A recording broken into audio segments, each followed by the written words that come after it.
So hello दोस्तों, कैसे हो आप सभी। आई होप जैसे भी हो बहुत अच्छे हो। सो मैं हूँ आर्यन एंड मैं आपके साथ आज एक और हॉरर स्टोरी शेयर करने जा रहा हूँ। सो ये कहानी है मेरे फ्रेंड आदित्य की, जो पिछले साल ही अपने कुछ फ्रेंड के साथ उत्तराखंड की जंगल पे कैंपिंग के लिए गया हुआ था। आदित्य और उसके दो फ्रेंड अमन एंड राहुल, ये तीनों उत्तराखंड की जंगल में कैंपिंग के लिए गए हुए थे। तो उस जंगल पे वो जब वो जा रहे थे कैंपिंग के लिए, तो वहाँ के जो स्थानीय निवासी थे, उन्होंने आदित्य को बोला कि उस जंगल में जाना तुम्हारे लिए सेफ नहीं है, और जा भी रहे हो तो वहाँ पे रात में रुकना मत, शाम होते होते वहाँ से वापस आ जाना। तो आदित्य ने उनसे पूछा कि ऐसा क्या है वहाँ पे, आप ऐसे क्यों बोल रहे हो हमें। तो उन्होंने बताया कि उस जंगल में कुछ कोई आत्मा रहती है या एक छाया है, जो वहाँ पे जो भी लोग जाते हैं उन्हें वहाँ पे वो रहने नहीं देती है, एंड उनके लिए जाना वहाँ पे हार्मफुल भी हो सकता है। सो उन्होंने उन्हें वार्निंग दी एंड बोला कि तुम ठीक है, तुम जा रहे हो तो सुबह मतलब शाम होने से पहले आ जाना। वहाँ पे रात में रुकने की ट्राई भी मत करना, ये तुम्हारे लिए बहुत खतरनाक हो सकता है। सो ये सब बातें सुन के आदित्य थोड़ा टेंस में आ गया, बट उसके जो फ्रेंड थे वो बोल रहे थे कि ये सब बस इनकी ऐसी अफवाहें हैं एंड मनगढ़ंत कहानियाँ हैं, हमें इन पर बिलीव नहीं करना चाहिए। और ये सब सोच के तुम ज़्यादा टेंशन मत लो, हम यहाँ पे घूमने के लिए आए हैं, कैंपिंग करने के लिए आए हैं, सो हमें इन पे फोकस करना चाहिए। सो ये सब बातें हुई, फिर वो दोनों जंगल में जाने लगे। तो जंगल में जाते जाते शाम हो गई एंड उन्होंने उन्हें एक बड़ा सा फील्ड टाइप का अंदर में दिखाई दिया, जहाँ पे वो उन्होंने सोचा कि हम यहाँ पे कैंपिंग कर सकते हैं। सो उन लोगों ने अपना वहाँ पे कैंप वगैरह लगाना स्टार्ट किया एंड आदित्य जाके वहाँ से कुछ सूखी लकड़ियाँ ले आ रहा था जंगल से आग जलाने के लिए। तो आदित्य जंगल में सूखी लकड़ियाँ लेने के लिए चला गया एंड उसके दो फ्रेंड वहाँ पे टेंट लगा रहे थे कैंपिंग के लिए। तो आदित्य जब तक वहाँ पे वापस आया तो उसने देखा कि जंगल में एक झाड़ी है जहाँ पे कुछ हिलने की आवाज़ आ रही है। तो तब तक बहुत अंधेरा हो चुका था, तो उसने अपने फ़ोन से टॉर्च निकाला एंड उसने उस झाड़ी पे लाइट मारी। तो फिर उसने वहाँ पे देखा कि कुछ भी नहीं है एंड आवाज़ कहाँ से आ रही थी उसे कुछ पता भी नहीं चला। उसने सोचा कि कोई छोटा सा खरगोश या कुछ एनिमल होंगी जो जिनकी वजह से वहाँ से आवाज़ आ रही होगी। सो उसने उतना ध्यान नहीं दिया, वो लकड़ियाँ लेके उन दोनों के पास आ गया। सो उन दोनों के पास आया, फिर उन दोनों ने वहाँ पे उन तीनों ने वहाँ पे लकड़ियाँ जलाई एंड वो दोनों वहाँ पे बॉनफायर की मज़े लेने लगे। फिर धीरे धीरे रात हो गई, उन लोगों ने अपना डिनर किया एंड वो तीनों आपस में बैठ के गप्पे मार रहे थे। गप्पे मारते मारते रात के करीब 11 साढ़े 11 हो गए थे, तो उन्होंने सोचा कि अब हमें सोना चाहिए। बट अमन जो था वो बोल रहा था नहीं, हमें यहाँ पे देखना चाहिए और क्या है, कुछ रात में कुछ हमें कुछ ऐसी चीज़ें देखने के लिए मिल जाए जो हमारे लिए हमारी लाइफ के लिए बहुत इंटरेस्टिंग सा हो जाए, एक मेमोरी इस जंगल की। सो उसने बोला कि हम रात में देखते हैं यहाँ पे। वो जो गांव वाले बोल रहे थे वो सही में कुछ ऐसा है फिर, या फिर वो हमें बस डरा रहे थे यहाँ पे, और ऐसे ही और कितने सारे लोगों को उन्होंने यहाँ पे डराया होगा नहीं आने से।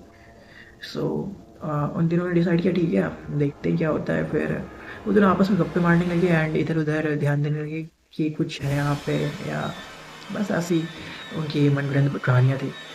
सो ये सब करते करते आदित्य को नींद आने लगी, तो उसने बोला ठीक है मैं टेंट में जा रहा हूँ, मुझे नींद आ रही है। तो उन्होंने बोला ठीक है चलो हम भी चलते हैं सोने के लिए।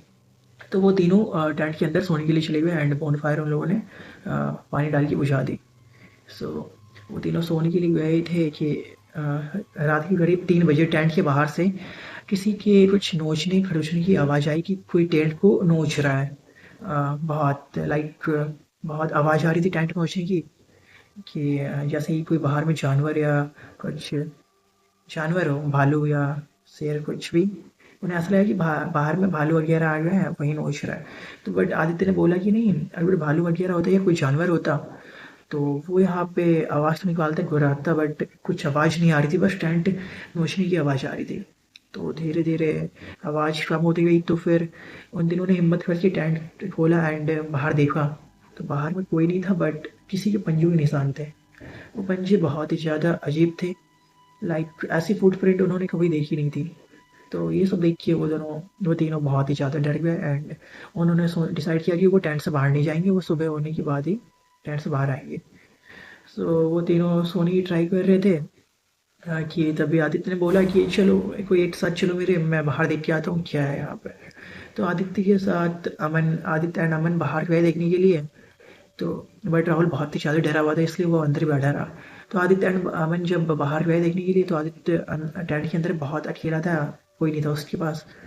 तो उसे ऐसा महसूस हुआ कि कोई उसके पीछे है, एंड उसे कोई उसकी कानों में कोई विस्पर कर रहा है, कुछ गुस्सा रहा है। सो ये देख के उसने पीछे देखा, तो उसे कोई दिखाई नहीं दिया, बट उसे ऐसा फील हुआ कि कोई उसके जस्ट बगल में खड़ा है, एंड उसे वो कुछ गर्मी महसूस हो रही थी बॉडी की, कि है कोई उसके आसपास। उसे ऐसा फील हो रहा था। तो ये सब देख के वो बहुत ही ज़्यादा डर गया, एंड वो चिल्ला उठा कि है यहाँ पे कोई मेरे पास, मुझे बचाओ जल्दी, ये मुझे मार देगा।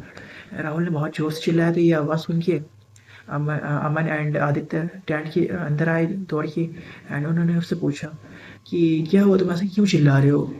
तो राहुल ने बोला कि यहाँ पे कोई है, किसी की फुसफुसाने की आवाज़ आई थी मेरे कान में, कोई विस्पर कर रहा था। वो बहुत ही ज़्यादा घबरा गया था, एंड वो अच्छे से बोल भी नहीं पा रहा था। उसके लाइक मुंह से आवाज़ ही नहीं आ रही थी अच्छे से। वो बोलने ही ट्राई कर रहा था, बट वो बोल नहीं पा रहा था। तो उसने इसी तरह बताया, तो फिर आदित्य ने उसे पानी दिया। वो पानी पी के थोड़ा बहुत शांत हुआ। फिर उसने अच्छे से बताया कि कोई था यहाँ पे मेरे पास में, अभी जस्ट अभी मेरे पास ही था। तो आदित्य ने बोला, नहीं, हम तो अभी टेंट के बाहर ही थे, हमने नहीं देखा यहाँ पे किसी को अंदर आते हुए, कोई नहीं था, तुम्हारे पास ये वहम था। तो राहुल बोला, नहीं, मेरा ये वहम नहीं था, यहाँ पे लिटरली कोई आया था अभी, कोई था यहाँ पे। सो अमन एंड आदित्य ये राहुल की बात सुन के ये भी शॉक में पड़ गए कि क्या देख लिया इसने ऐसा। सो राहुल ने बोला कि ठीक है, तुम्हें विश्वास नहीं हो रहा। फिर उन्होंने बोला हाँ, नहीं हो रहा। तो फिर राहुल ने बताया कि जो तुम वहाँ पे देखो, जहाँ पे राहुल बैठा हुआ था, वहाँ पे उस जो बाहर टेंट के बाहर में फुटप्रिंट थे, वो राहुल के जस्ट बगल में भी वो फुटप्रिंट बने हुए थे। सो ये देख के वो आदित्य एंड अमन भी बहुत ज़्यादा डर गए, एंड उन्होंने डिसाइड किया कि यहाँ पे सुबह होते ही वो यहाँ से भाग जाएंगे। सो रात भर उन्होंने किसी तरह टेंट में गुजारा, एंड जब सुबह हुई तो वो तीनों गांव के साइड वापस चली जाने लगी। सो जब गांव पहुंचे वो, तो वहाँ के जो निवासी थे उन्होंने बताया कि हाँ, तुमने उस कल रात वहाँ पे उस छाया को देख लिया। ये छाया ऐसे ही सबके साथ करती है, एंड जो भी उन्हें वहाँ पे मिलता है उस छाया को, उसे वो डराने की ट्राई करती है, एंड वो चाहती है कि उस जंगल में कोई भी ना आए। एंड जो भी वहाँ पे गया है सबने ऐसा ही फील किया है। एंड अगर तुम दिन में भी जाते हो, तो तुम्हें उस छाया की एग्जिस्टेंस फील होगी, कि वहाँ पे है वो छाया, एंड वो सबको ऐसा फील करवाती है। सो ये कहानी आपको कैसी लगी हमें ज़रूर बताएं, एंड अगर आपने भी कुछ ऐसा फील किया है तो हमें हमारे साथ आप शेयर कर सकते हैं कमेंट सेक्शन में।